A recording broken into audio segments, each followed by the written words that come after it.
अप्रैल का महीना बहुत ज्यादा गर्म था, काफी सारे फोन्स ना चाहते हुए भी लॉन्च हो गए। लेकिन मई का महीना जो है वो भी इतना गर्म नहीं होगा, लेकिन जो फोन्स लॉन्च हो रहे हैं वो बहुत गर्म होने वाले हैं। और इन गर्म फोन्स के बारे में जानने के लिए चैनल को सब्सक्राइब करके रखिए। क्यों? क्योंकि आगे चल के ऐसे वीडियोस की नोटिफिकेशंस आपको हर महीने मिलते रहेंगे।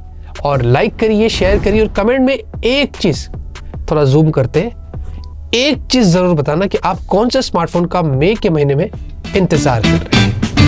सबसे पहला जो स्मार्टफोन है दोस्तों वो है iQOO Neo 10। चाइना के अंदर पिछले साल दो फोन्स लॉन्च हुए थे, iQOO Neo 10 और Neo 10 Pro। iQOO Neo 10 में स्नैपड्रैगन 8 Gen 3 है और Neo 10 Pro में Dimensity 9400। Dimensity 9400 हमने ऑलरेडी वीडियो बनाया है, यहाँ पर कार्ड मिलेगा, आप जरूर से जाके देखना। अब जो iQOO Neo 10 है ना, ये इंडिया की BIS सर्टिफिकेशन पर लिस्ट हुआ है। इससे ये लग रहा है कि भाई इंडिया में ये बड़ी जल्दी लॉन्च होगा।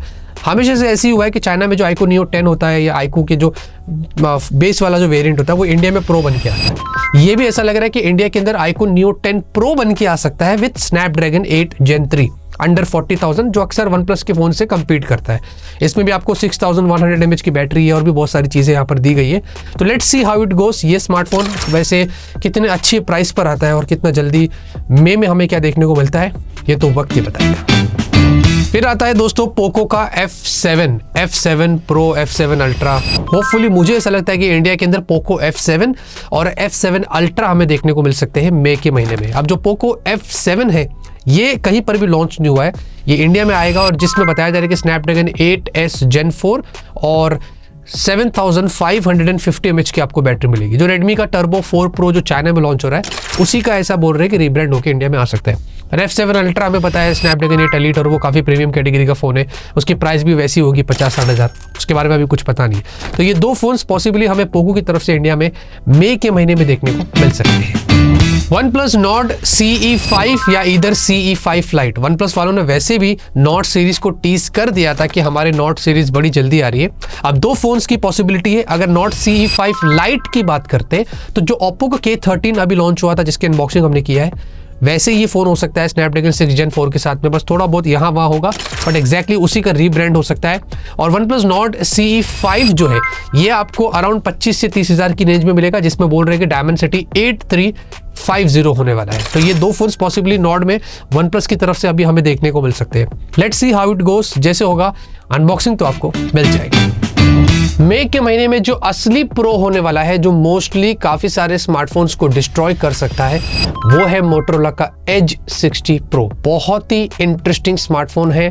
मैंने यहाँ पर इस फोन की मीटिंग अटेंड की है और मैंने इसके फीचर्स देखे हैं और मुझे लगता है कि इस बार बहुत अच्छा काम किया गया है। काफ़ी बड़े अपग्रेड से, जहाँ पर इसमें Dimensity 8350 आपको मिलने वाला है और उसके अलावा ऐसा भी बोल रहे हैं कि LPDDR5X UFS 4 आपको मिलने वाला है। बड़ी बैटरी होने वाली है 6000 mAh की। कैमरा भी बहुत इंटरेस्टिंग होगा, 50 आई थिंक, जिसमें टेलीफोटो सेंसर भी आपको मिलेगा और 50 की आपको सेल्फी भी देखने को मिलने वाली है। ऑन डिवाइस AI लेके आ रहे हैं मोटोरोला इस बार, कर्व डिस्प्ले होने वाली है। ये सब कुछ शायद ऐसा बताया जा रहा है कि 30 हज़ार की रेंज का हो सकता है। तो ये अभी प्राइसिंग के बारे में कोई कंफर्मेशन नहीं है, मैं बस अंदाजा लगा रहा हूँ, एक्सपेक्टेशन रहती है और कुछ नहीं। और ये अप्रैल के एंड में बताया जा रहा है कि इंडिया में लॉन्च होने वाला है। लेट्स सी क्या वाकई में ये रियल प्रो बनता है और क्या ये दूसरे ब्रांड के फोन्स को डिस्ट्रॉय कर सकता है।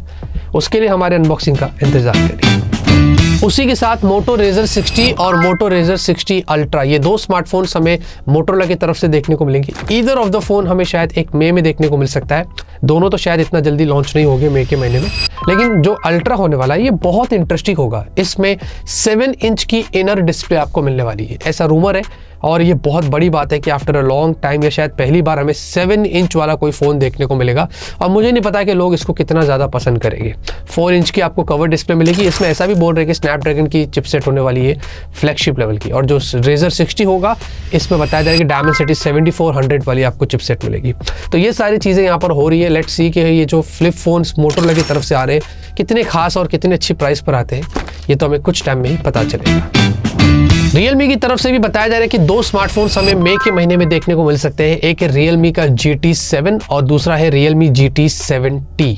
देखिए मेरा वीडियो अब मैं काफ़ी पहले बना रहा हूँ, तो शायद ऑलरेडी ये स्मार्टफोन्स चाइना में लॉन्च हो गए होंगे और इंडिया में प्रॉब्ली मई के महीने में आ सकते हैं। GT7 जो होगा डायमेंसिटी 9400 प्लस के साथ हमें देखने को मिलेगा और ये भी काफ़ी इंटरेस्टिंग स्मार्टफोन लग रहा है और इसमें आपको 7200 mAh की बड़ी बैटरी देखने को मिल सकती है और प्लस Realme GT7T जो होगा इसमें भी अप टू 7000 mAh की आपको बैटरी मिलेगी और इसमें डायमेंसिटी 8400 होने वाला है, ऐसे यहाँ पर बताया जा रहा है। तो बड़ी बैटरी कैपेसिटी के साथ Realme के फोन्स आ रहे हैं जो कि अच्छी परफॉर्मेंस भी दे रहे हैं और लेट्स सी कि कितनी अच्छी प्राइस पर हमें इंडिया में देखने को मिलते हैं, ये तो हमें मई के महीने में ही पता चलेगा।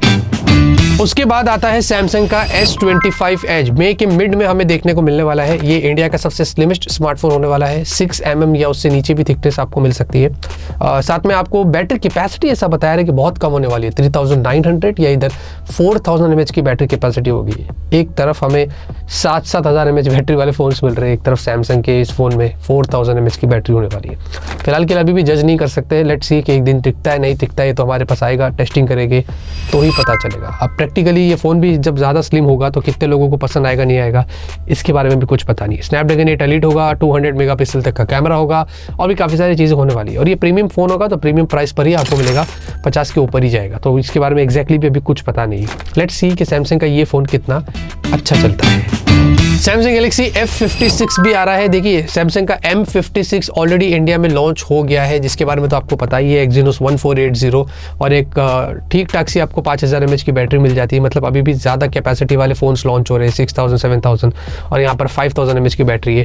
और सैमसंग के फ़ोन्स भी अगर आप देखेंगे ना तो 20 से 30,000 के बीच में ज़्यादा ऑप्शन रहते नहीं है। फिर भी ये सैमसंग यूजर्स के लिए एक फ़ोन आ चुका है, 25,000 की रेंज में आपको मिलता है। तो F56 भी शायद ऊपर नीचे ही होगा, ऑलमोस्ट सेम हो सकता है और let's see how it goes. ये हमें मई के महीने में देखने को मिलेगा, अगर रहेगा तो उसकी अनबॉक्सिंग करके आपको जरूर बताएंगे।